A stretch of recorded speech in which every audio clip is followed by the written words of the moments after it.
بہت۔ اس کا لہجہ اس کی سچائی کی تصدیق کر رہا تھا۔ اسے میں نے سب بتا دیا تھا اپنے بارے میں، اس کے باپ کے بارے میں۔ وہ سب جاننے کے بعد تو وہ اور نرمی سے پیش آتا ہے مجھ سے، شاید اپنے باپ کے جرم کا کفارہ، مگر جو بھی ہے وہ بہت نیک انسان ہے۔ ردا کی آنکھیں پہلی بار چمکی تھیں۔ ہارون کو پہلی بار سکون محسوس ہوا تھا۔ تبھی ایک چھوٹا سا بچہ بمشکل قدم اٹھاتا کمرے میں داخل ہوا۔ اس کے پیچھے ہی ملازمہ بھی اندر آئی، جسے ردا نے ہاتھ کے اشارے سے واپس بھیج دیا۔ یہ دیکھو ہارون، تمہارا بھانجا۔ بھرے بھرے گالوں والے بچے کو گود میں بٹھاتی وہ ہارون کو دکھا رہی تھی۔ ہارون نے خوشگوار حیرت سے دیکھا اور پھر اسے ردا کے ہاتھوں سے لے کر اپنی گود میں بٹھا لیا۔ وہ بچہ ہارون کے سخت ہاتھوں میں آ کر بے چین ہوا تو فوراً ہی ہارون نے اس پر گرفت ڈھیلی کر دی۔ کیا نام ہے اس کا؟ بچے کی طرف انہماک سے دیکھتے ہوئے پوچھا۔ ہارون۔ ہاں۔ ارے اس کا نام ہارون رکھا ہے میں نے، ردا ہنستی ہوئی بتا رہی تھی۔ ہارون ایک لمحے کے لیے لاجواب ہوا تھا۔ اپنی بہن کی مسکراہٹ اور گود میں بیٹھے ننھے سے بچے کی معصومیت نے ہارون کو شدت سے احساس دلایا تھا کہ اس نے اپنی زندگی کے بہت سے دکھ اور بہت سی خوشیاں گنوا دی تھیں، غم کو کھو دیا تھا۔ ایک اذیت ہے جو آج ہارون نے محسوس کی تھی۔ ہارون نے کوئی جواب نہیں دیا اور پھر سے اپنے ہم نام کو دیکھنے لگا۔ اس کی آنکھیں بالکل ہارون جیسی تھیں، سنہری بھوری۔ ہارون اس کے ایک نقش کو غور سے دیکھ رہا تھا، پھر اچانک خیال آنے پر پوچھا، امتیاز احمد کہاں ہے؟ اس ذکر پر پھر سے کڑواہٹ کھل گئی تھی۔ ردا کے چہرے پر پہلی مسکراہٹ سمٹی۔ گھر نہیں رہتے، تمہارے جانے کے کچھ عرصہ بعد ہی انہوں نے گھر آنا چھوڑ دیا تھا، شاید وہ آتے ہی تمہارے لیے تھے۔ وہ پھر سے بچے کی طرف متوجہ ہو گیا تھا۔ اب وہ اس کے ساتھ کھیل رہا تھا اور ردا ان دونوں کو دیکھ رہی تھی۔ 3 سالوں سے چھائی گرد کچھ ہی پلوں میں چھٹ گئی تھی۔ بارش کے بعد موسم اب خوشگوار سا ہو گیا تھا۔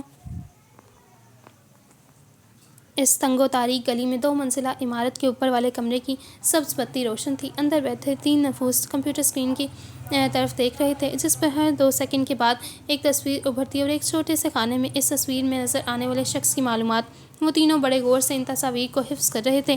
تصویروں کا سلسلہ ختم ہوا تو اسکرین سیاہ ہو گئی۔ ہارون اب باقی دونوں کی طرف رخ کرتا بولا، آج سے ہم تینوں الگ الگ ہو کر کام کریں گے۔ سبز روشنی میں بھی ہارون کی آنکھوں کی تپش محسوس کی جا سکتی تھی۔ مصطفیٰ، تم رشیا یا کرغزستان یونیورسٹی میں ایڈمیشن لو، کیونکہ اسٹوڈنٹ کا کور سب سے سیف کور ہوتا ہے، اور دوسری وجہ یہ ہے کہ مجھے لگتا ہے کہ وہ اسمگلنگ بہت اسٹوڈنٹ کے ذریعے ہی کرواتے ہیں۔ اب بس معلوم تمہیں یہ کرنا ہے کہ کس یونیورسٹی میں یہ کام کرنا سب سے آسان ہے۔ مصطفیٰ سنجیدگی سے اس بات میں سر ہلاتے ہوئے بس اتنا بولا، اوکے۔ اور ولی، کیونکہ تمہاری جاب بھی ہے تو تم بس مجھے کور کرو گے، جہاں جہاں میں چاہوں گا وہاں میرے پیچھے آنا، اور جو بھی ثبوت میں نے چھوڑے ہوں وہ تم دشمن کے ملنے سے پہلے اٹھا لینا۔ ہمیں ان سے 2 قدم آگے رہنا ہے۔ اب وہ لوگ وہی کریں گے جو ہم چاہیں گے۔ سیاہ اسکرین کی طرف دیکھتا وہ ٹھنڈے لہجے میں کہہ رہا تھا، لیکن اس سے پہلے ہمیں اس بات کو مکمل یقینی بنانا ہے کہ ہمارے اس مشن میں کوئی ہمارے اصل سے واقف نہ ہونے پائے۔ یہ کام اتنی خاموشی سے کرنا ہے کہ ہمارے سائے تک لا علم رہیں۔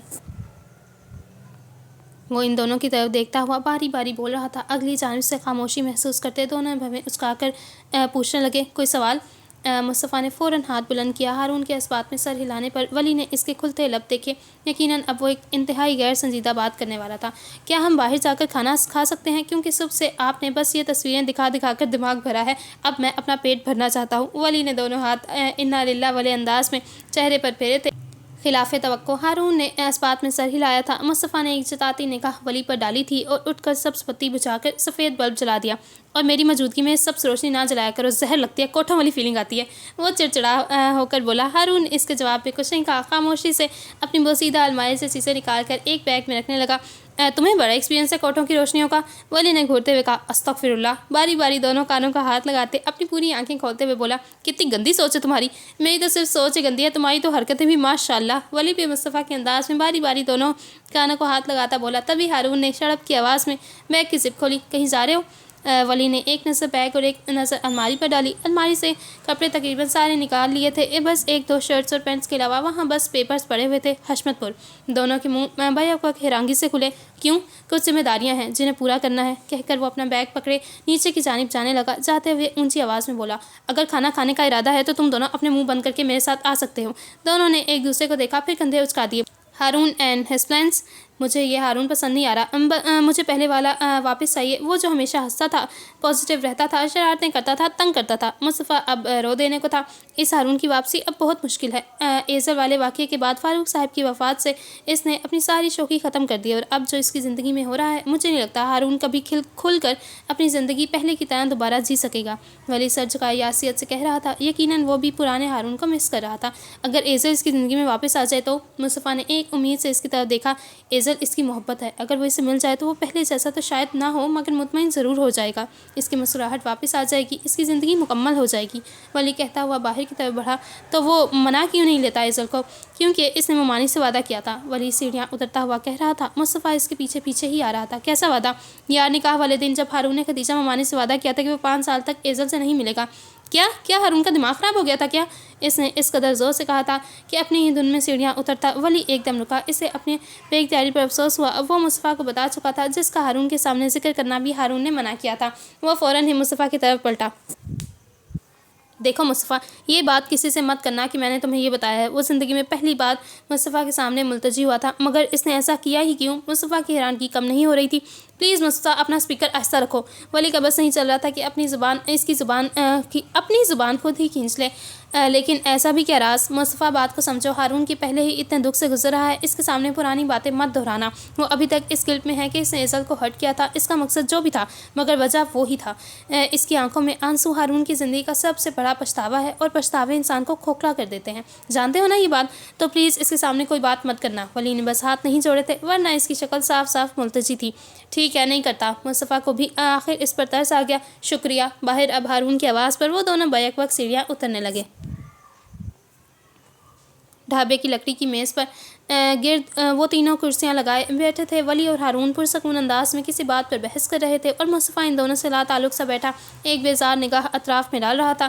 اس کی سوچوں کا محو ایزل اور ہارون تھے۔ آخر کیا وجہ تھی؟ ہارون اپنی محبت کو چھوڑنے کے لیے تیار ہو گیا۔